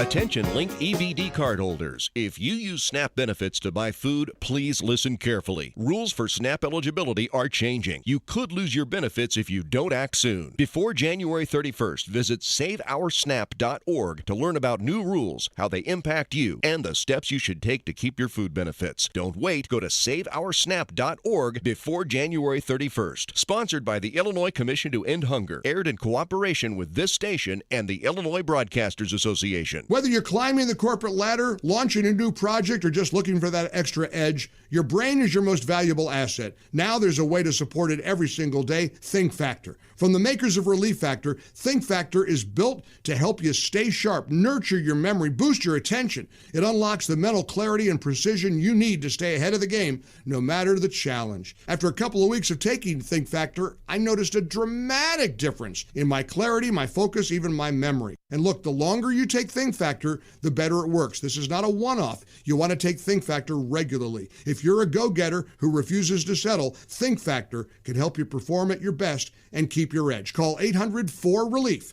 That's 800-4RELIEF, or just visit relieffactor.com to order Think Factor. Go to relieffactor.com or call 800-4RELIEF. Your first bottle is just $19.95. Think Factor. Think clearer, perform better daily with Think Factor. You need a construction company, but who? Call Crosscom. A construction company you can trust that shares your Christian and conservative values. For decades, Crosscom has been doing work in Chicagoland, Northwest Indiana, and Wisconsin. Roofs, siding, windows, doors, gutters, basically everything for your home or business, even solar. Quality work and professional services that make you feel great about your decision to work with Crosscom. Call Crosscom. 630-871-5500. Give them a chance to earn your business. If your repairs are due to storm, fire, or flood damage, you need to call Crosscom. They're licensed public adjusters. They work for you, not the insurance company. Crosscom will work to get you the money you deserve, the maximum payout. They know the insurance companies and how to deal with them. They win for you. Call Crosscom. Crosscom Construction and Public Adjusters. This is Dan Lights with Crosscom. You can trust us with your home or business for high-quality work and fair prices. It's the only way we do business. 630-871-5500. CrosscomPublicAdjusters.com. The Real Story with Jeannie Ives continues on AM 560. The Answer.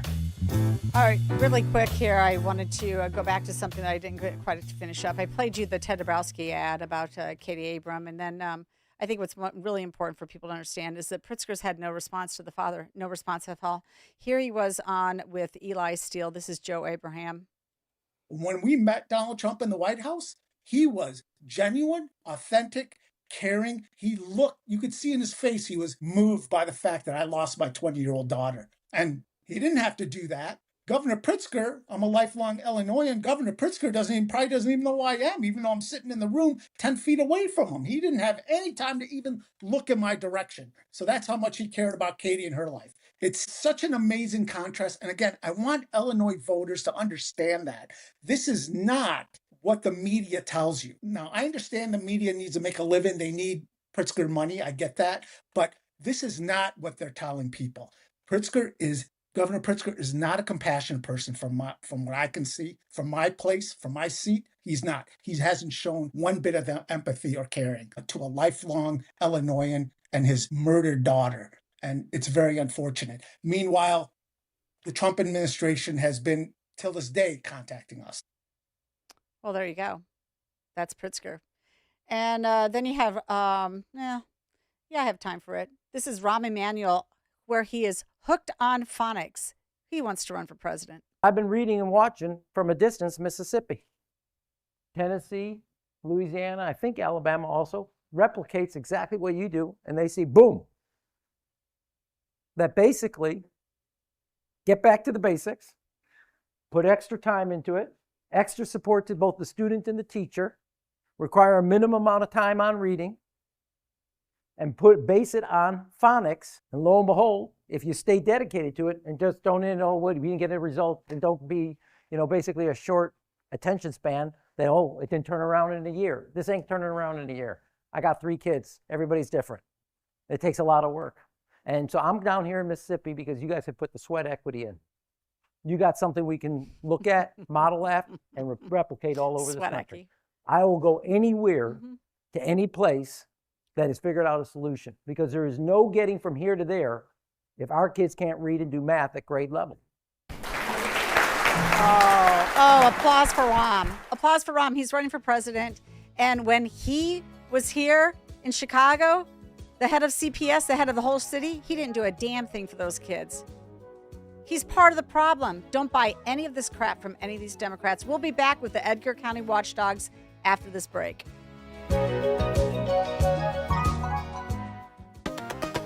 Make sure that you never miss a day of Chicago's Morning Answer with Dan Proft when you subscribe to the Chicago's Morning Answer podcast, presented by Signature Bank. Listen to the entire show each day on demand with limited commercial breaks. You can subscribe today for free at 560theanswer.com and click on podcasts, or search for Chicago's Morning Answer on Apple, Spotify, or wherever you listen to podcasts.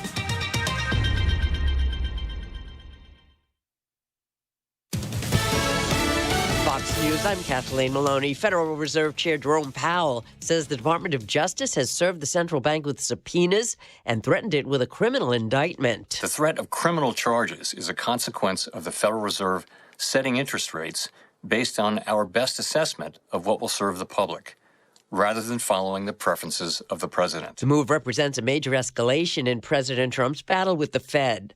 Continued protests in Minneapolis after a woman was fatally shot by an ICE officer last week. Activists were handing out flyers encouraging people to sign up and take part in anti-ICE activities, which federal officials say are ramping up across the country and making it more dangerous to enforce the law. Fox's Garrett Tenney. Protests also taking place in other cities. America's listening to Fox News.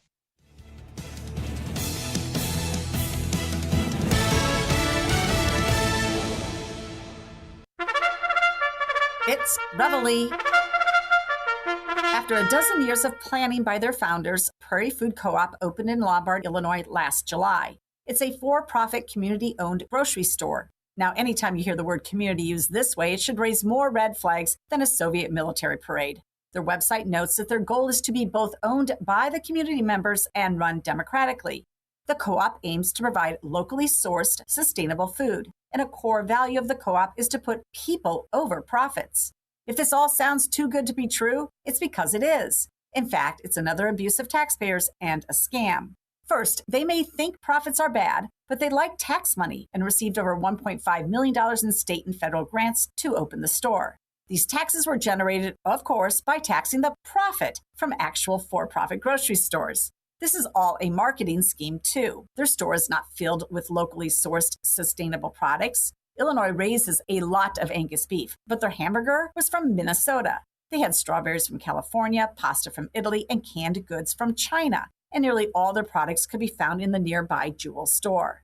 A similar co-op store in Woodstock opened in 2024. In order to get approved by the FDA, their feasibility study required them to have enough cash reserves for 3 years. To no one's surprise, but the leftists who bought into the idea that running a boutique store that doesn't have the volume to make up for the low profit margins endemic of grocers, 20 months later, the store is in need of tens of thousands of dollars to stay open. Are other leftists like Pritzker, Brandon Johnson, and New York City Mayor Mandani, who think government-owned grocery stores are a good idea, paying attention? If not, I hope voters are. I'm Jeannie Ives. Listen to The Real Story on Sunday from 7 to 9 p.m. and sign up for my newsletter at breakthrough-ideas.com. The fight against sexual exploitation begins at home. Sexual exploitation is no longer a distant issue. It's happening here in our communities, schools, and even our homes. Every day, millions of Americans are targeted and trapped through manipulation, coercion, and deception. Sexploited in America, The Invisible War is a powerful docuseries exposing the hidden systems and cultural blind spots that allow exploitation to thrive, and gives a voice to the survivors and families forever changed by it. Raw, unfiltered, deeply human, these stories reveal both the devastating realities of exploitation and the extraordinary courage of those who refuse to be silenced. Sexploited in America, the docuseries is presented by AGA Media and available to everyone now at salemnow.com. Listen, I'm going to be straight with you. Pain doesn't just hurt your body, it cripples your life. I know this because I've seen it with people I care about. If joint pain is holding you back, start the new year by doing something different. There's a way to get real relief without surgery and without putting your life on pause. But you have to take that first step and contact my friends at QC Kinetics. They provide regenerative treatments that help your body repair the areas that are causing pain. I've talked to people who've been through this. These are real results. Achy knees, hips, shoulders, wherever it hurts, instead of facing surgery that sidelines you for months, QC Kinetics treatments happen in the office. Simple procedures that deliver big, life-changing results. January is supposed to be your clean slate month, so make it one. Stop managing the pain and start solving it. Call now to learn more and tell them Dan Prof, that's me, sent you when you do. The number 312-827-6261. That's 312-827-6261. Call QC Kinetics to start the year right. 312-827-6261. Did you know most remodeling mishaps start before construction even begins? Here's something else you should know. At Forever Remodeling, we do things differently. Every kitchen, bathroom, and basement project starts with smart planning, detailed 3D designs, a clear scope of work, and accurate pricing, all sorted out before you get started. No surprises, no stress, just beautiful results, done right the first time. Visit foreverremodeling.com. That's the number 4, EVER, remodeling.com, and schedule your free in-home consultation today. We now return to the real story. Here's your host, Jeannie Ives.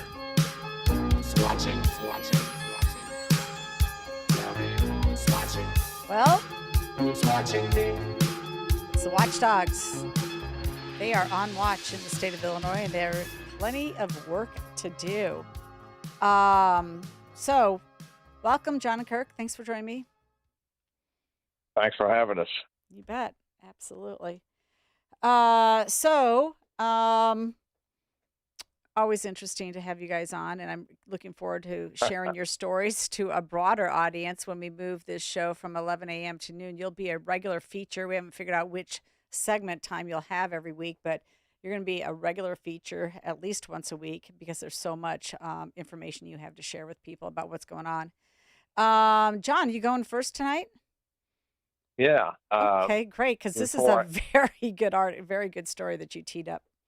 Before I start, we have something better on Orland Park for next week. So, not Orland, but Milton Township. Oh, Milton Township. Week. Okay. Did you hear my little rant about them in the 735 spot? Yeah, and I was looking for the referendum, and I found something more disgusting, but we'll discuss that next week.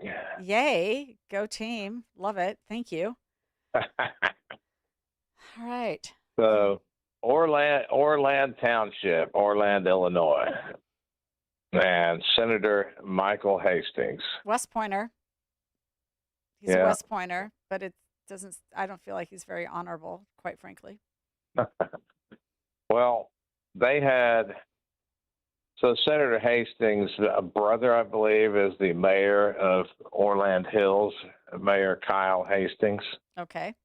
And then there's a Kyle Hastings II, who's a village trustee in Orland Hills.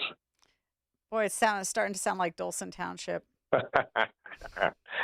and then here comes the township clerk, Orland Township clerk, who is in the same Orland Township United Party that the Hastings, I guess, are in, along with the clerk. And the clerk used to be in the Orland Township Together Party, and that's important.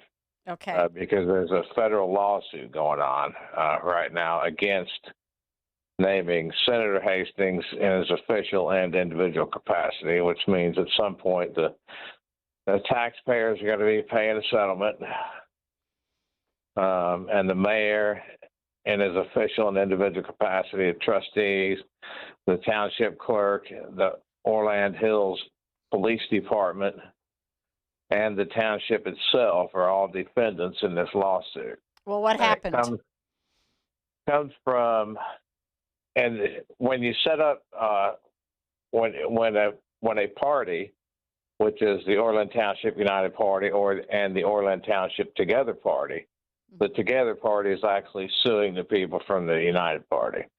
The clerk, if they're labeled as a party, I mean, they get a certain number of votes or percentage of the previous election, which they did. They're supposed to send out a letter saying, hey, you got to turn in your slate for the next election by X date. She apparently, according to the plaintiffs, sent that letter out to all the parties except for Orland Township United Party. So when the cutoff date was passed, Township United or Township Together Party is the one that didn't get the letter. The Township Together Party. Wait, Township Together Party didn't get it, or Township United Party didn't get it? Township Together Party didn't get it. Okay. These people are part of the individual plaintiffs against the Hastings. Now, these are not, I assume these are all Democrats, but they're feuding with each other. No? No. Okay, what do you got here? So the Together Party looked at the law, realized that if you miss the cutoff, then all that has to happen is the party has to hold a caucus. That's right. Similar to a township, Republican caucus or a township caucus or township Democrat caucus. So they held a caucus on December the 3rd. So they could slate the party caucus could nominate for each position, have a slate, and give that to the township clerk. So on December the 3rd, at a private restaurant, the Together Party paid out of their own pocket to reserve this spot. There was no township funds, so it wasn't a public meeting. It was a caucus meeting. Mm-hmm. To do their caucus. Well, here comes Senator Hastings. And his thugs?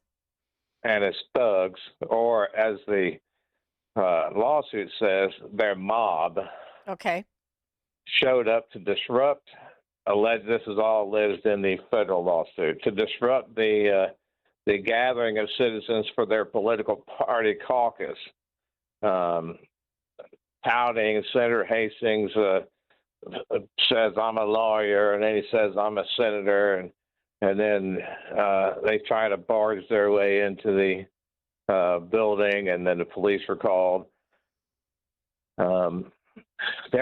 I've got video and body cam that I haven't been able to upload yet, and that'll be uploaded shortly, but it shows the United Party people trying to convince the police that it was a public meeting and public funds paid for it, and it was illegal because, blah, blah, blah. None of that's true. I mean, I know a little bit about election law, and I could tell that just from what I was hearing that it wasn't true. So they tried to barge their way in. They came out with loudspeakers and a whole mob of people, according to the lawsuit, to disrupt the actual caucus. And they were even telling people in the parking lot that, hey, the caucus is out here in the parking lot, don't go inside. Well, the police forced them outside, and that's when the mayor of Orland Hills shows up with at least one of his police officers in uniform and tries to barge his way into the caucus. But this is at the root cause. These are political organizations. Yes. Yeah, there should have been no taxpayer funds used for any of it. The police shouldn't have been there. Unless there was obviously, I mean, they shouldn't have been there to do. And it wasn't at Orland Hills. Right. The mayor took him and his police officer outside their jurisdiction to try to barge into this meeting of a caucus, which was paid for by private funds. And bickering back and forth. So the caucus happened. Then the defendant party, United people, filed a caucus with the clerk claiming to be the actual Orland Township Together Party, the party that they tried to stop having their caucus. And the clerk accepted it as the official caucus of that party that never really had a caucus. They just had one out in the parking lot claiming to be the one that was actually inside. They did electoral board. I think they went to circuit court, and the clerk wouldn't accept the actual Township Together Party caucus, so they went to court. It's kind of mixed. They either did an objection or they went to court. But either way, the fake caucus was removed from the ballot, and the actual caucus was put on the ballot against Hastings' wishes. So there's a 10-count lawsuit to where, they're trying to recoup some of the funds. I guess there was over $50,000 spent just to get put back on the ballot, and to get the fake caucus removed from the ballot, which is the ones that the Hastings, gave to the township clerk that wasn't the actual party that actually caucused. And so, so what does this tell you? So they get control of what, a few $1 million budget, and then stepping stones to hire. Yeah. They're trying to control Orland Township itself. Right. Like, okay, so I'm at the point where townships just need to go away. Sorry. just see it. This is ridiculous that people would get, go to such subterfuge for a township office. You know why? Because they're controlling other stuff too from these township offices. They have That's to what they're be, and doing. they probably need one. They probably need one more head of a government agency in order to control all of it. And they were not successful in electing a different township supervisor. Well, that turned out all right. They used their position as government officials as mayor and senator. They tried to convince the local police that they were right and the caucus was wrong. Then they pulled in the mayor and his police officer, thinking that would get them the right to barge in the meeting room, and that didn't either. So, and it was basically one of the counts is conspiracy to prevent voting, which is what they were doing. They were trying to take away the votes, the actual votes of the actual caucus members. Well, like I said again, I've never found State Senator Michael Hastings, West Point graduate, honorable ever. First of all, he's part of the Democrat Party. They are not honorable, and he's been on the wrong side of most votes. The more I read about him, I don't think he is either. So yeah, no. Okay, John, we're going to take a really, really short break. We'll be right back to hear from Kirk.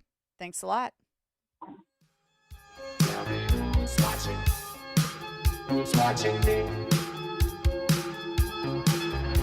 The following advertisement includes a celebrity impersonation. Nothing beats the comfort of a perfectly heated home. And when it comes to heating your home, Air Right Heating and Cooling does it the best. And they love our country. Beautiful people. Air Right Heating and Cooling is fast. When your furnace breaks down, they'll fix it right away. Just like that. Big time results. No waiting around. You get the job done right. And let's face it, who doesn't love being warm, right? It's beautiful. When it's freezing, I crank up that amazing furnace. Burn, baby, burn. Trust me, you'll say, wow, I've never felt this warm in my life. If you like keeping your hard-earned money, then contact Air Right Heating and Cooling. Tell them AM 560 sent you, and right now you'll receive $56 off any service. Unbelievable. Visit Air Right Heating and Cooling today at AIR-RITE.com. Again, that's AIR-RITE.com.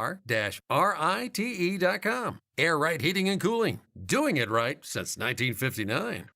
Making the switch to a new communications and IT company may seem like a big ordeal. But if you're not getting the reliable support, consistent internet, and secure solutions your company needs, meet Access One, your local Chicagoland IT experts. Access One has been powering Chicago businesses with secure, reliable IT solutions for over 30 years from our headquarters right here in the West Loop. Whether it's VoIP phones, dedicated internet, managed cybersecurity, cloud backups, or 24/7 support, Access One is here for you.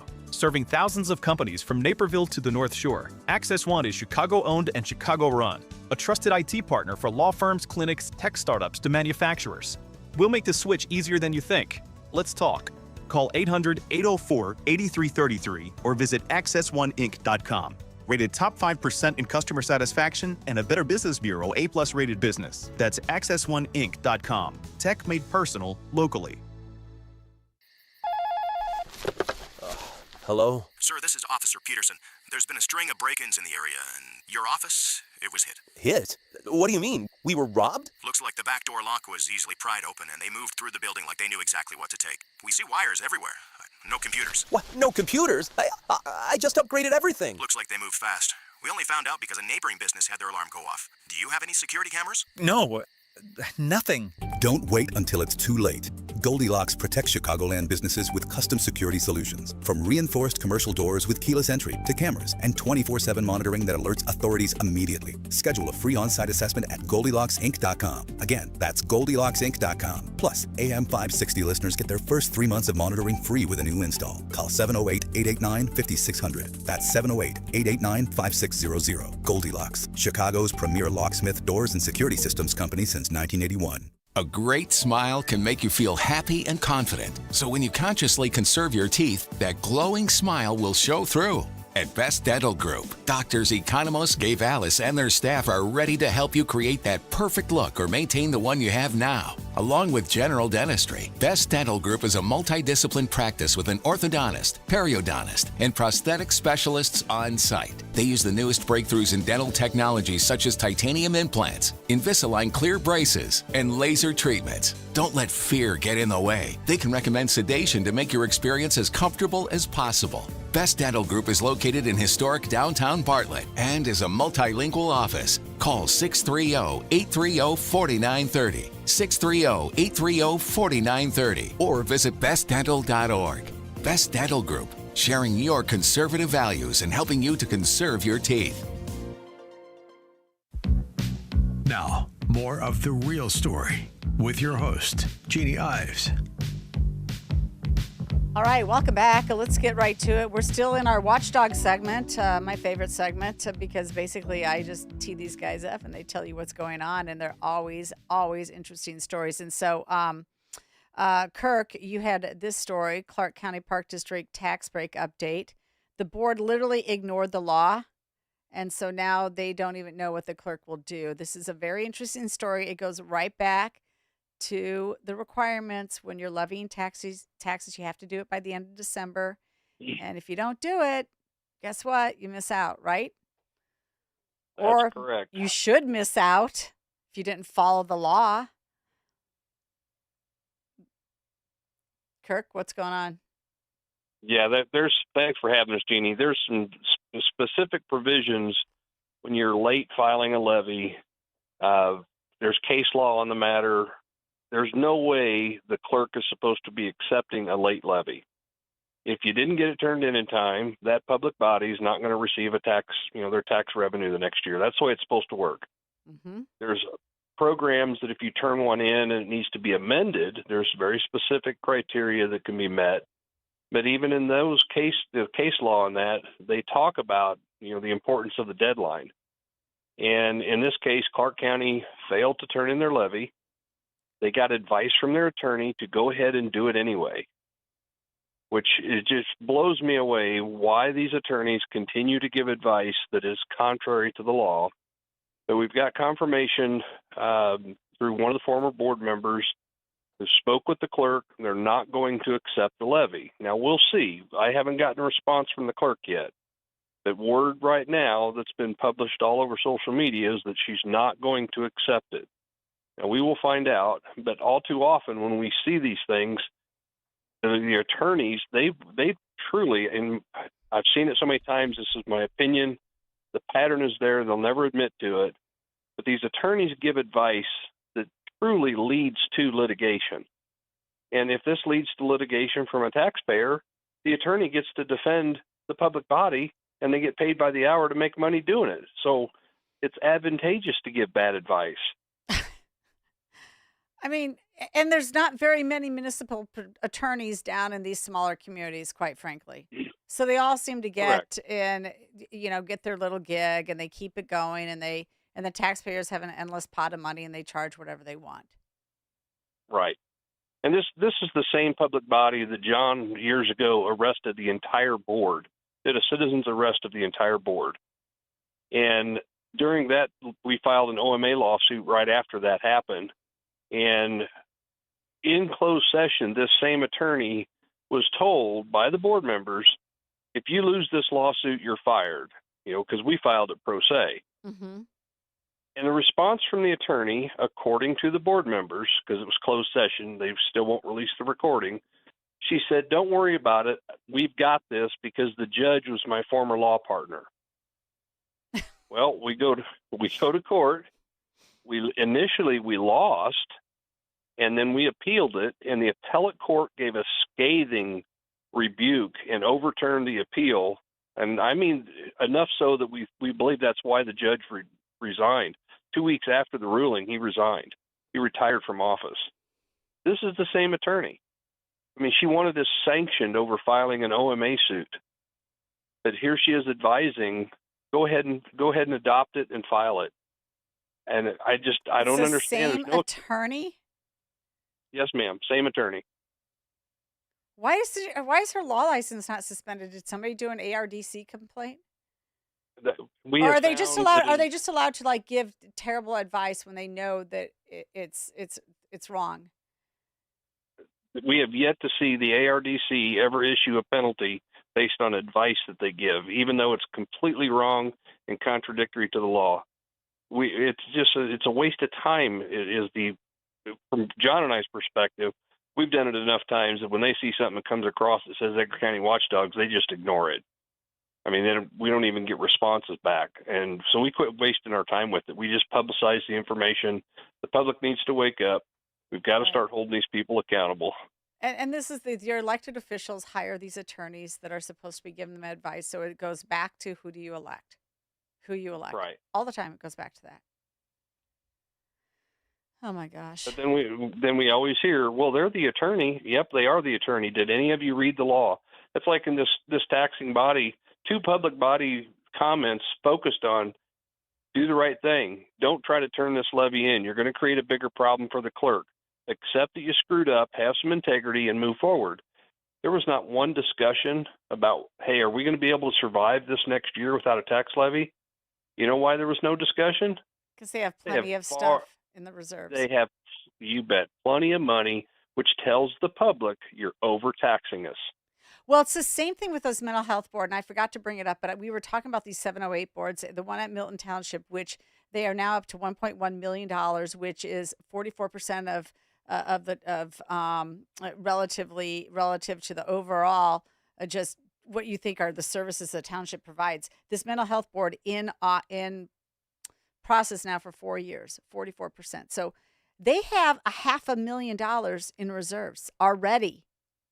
And they're just sitting on it. They didn't hand it out for mental health services. They're sitting on it, and all they're supposed to do is levy what they need and then send it out to the recipient places to provide mental health. It's going to all these nonprofits that are some nationally nonprofits. They don't need it. They're sitting on $500,000 in reserve. So literally, they're not worried. The park district's not worried because they have so much in reserve, right? Correct. Not even a discussion about, what are we going to do? It's crap. It's just all crap. And the mental health, now that mental health board is a new board. Why do we need township mental health boards? We don't. Counties have 708 boards all over the state. We don't need another government entity involved in healthcare. No, we don't. You have, first of all, at least up here, a lot of it's private pay. If you don't have private pay for mental health, you have Medicaid, you have county services, you have ANAMI. DuPage County just opened up a multi-million-dollar new mental health complex as well that Deb Conroy insisted we have. Now you have these 708 boards, and literally the Milton Township 708 board is giving money to the county that just opened up its own mental health facility that's all being paid for the taxpayers. This is such a screw job. It's all a screw job. I'm tired of townships. What would really help people's mental health? Downsize of government and accountability, forensic audits. Let's put more money back in the taxpayer's pocket. Absolutely. All right, that's all we have time for tonight. It was a very quick night. Lots of news going on. But we'll be back here next Sunday. We're still Sunday nights, 7 to 9 p.m. You can catch The Real Story until we move to midday in February. Thanks a lot for joining me tonight. This is Jeannie Ives.